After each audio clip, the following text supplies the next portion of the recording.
皆さんこんにちは、カズです。今日も山城運動公園太陽が丘からビデオポッドキャストを撮りたいと思います。木の橋です。木でできた橋があります。この橋を渡りたいと思います。よし。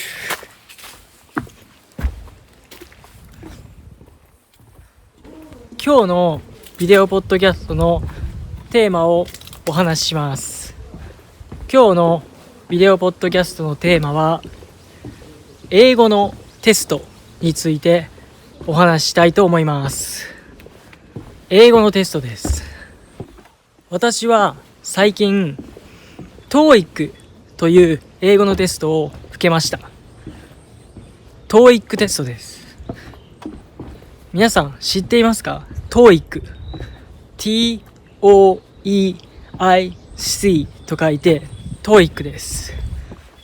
この TOEIC テストは日本で有名な英語のテストです。たくさんの人たちが TOEIC テストを受けています。私もこの前初めてそのテストを受けました。 TOEIC テストを受けた感想は全然時間が足りなかったです。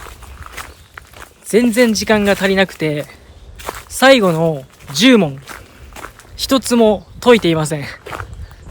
最後10問問題が余りました。回答を埋めることすらできませんでした。それぐらい時間が足りなかったです。 TOEIC テストはリスニングとリーディング、この2つでできています。最初にリスニングをして、その後にリーディングをします。時間は2時間です。2時間でリスニングとリーディングをします。 TOEIC の試験会場は京都の女子大でした。京都にある女子大で私は英語のテストを受けました。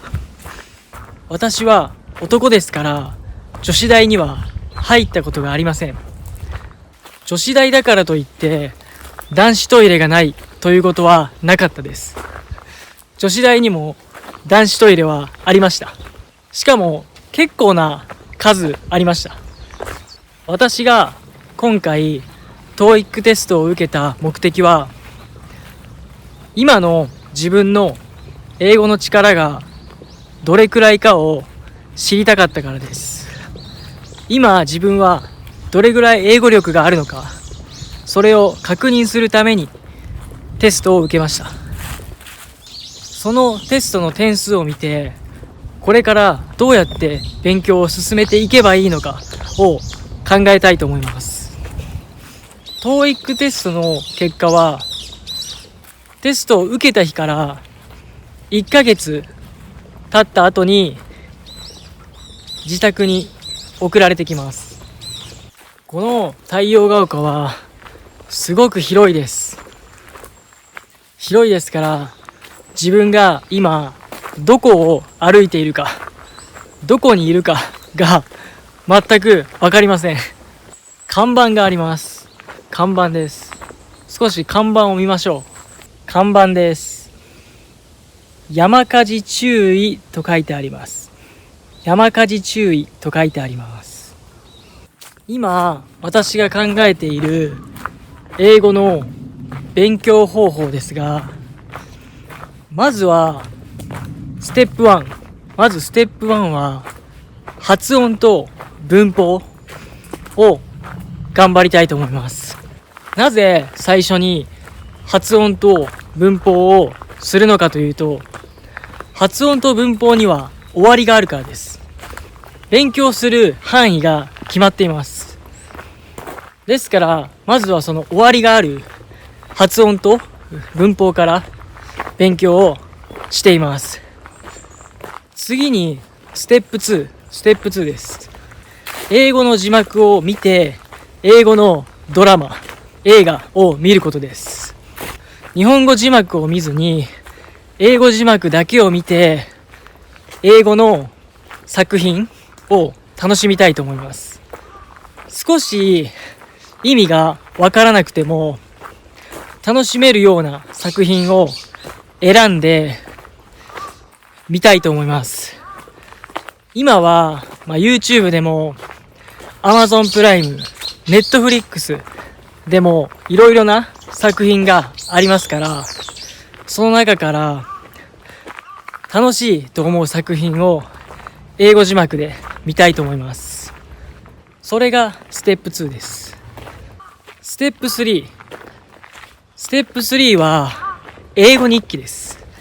英語で日記を書くことです。英語で毎日の生活の記録を残します。英語日記を書いて、その日記をシャドーイングしたいと思います。自分で作った英語の日記を声に出して読みます。それがステップ3です。このステップ1、ステップ2、ステップ3を順番にやっていきたいと思います。ステップ1は発音と文法。ステップ2は英語字幕で外国のドラマ、映画を見ること。ステップ3は英語の日記を書いてそれを音読することです。この3つのステップを一つ一つ頑張りたいと思います。今回の TOEIC テストは正直言ってすごく難しく感じました。まだうちに点数が送られてきていないのではっきりとしたことは言えませんが、テストの点数はすごく低いと思います。もしかしたら半分も取れてないかもしれません。TOEIC テストは990点満点です。私の予想としては500点500点600点それぐらいかなと思います。英語の勉強はこの先もずっと続けていきたいと思います。TOEIC テストは990点満点です。そのうち800点以上を取るとすごくいいことがあります。それは転職に有利です。転職というのは仕事を変えることです。ただ TOEIC テストは一つ良くないこともあります。TOEIC の点数が高くても英語を話せない人もいます。ですから TOEIC の点数が高ければ英語が話せるということではありません。でも逆はあります。英語が話せる人は TOEIC の点数も高いです。皆さん見てください。綺麗なグラウンドです。綺麗なグラウンドです。あの奥には土のグラウンドがあります。太陽が丘は野球やサッカー、いろいろなスポーツができる場所です。子供たちがサッカーをしています。子供たちがサッカーをしています。ここも広いグラウンドです。陸上もできます。ここは土のグラウンドです。ここは土のグラウンドです。ここでもサッカーや野球ができます。さっきは芝のグラウンドでした。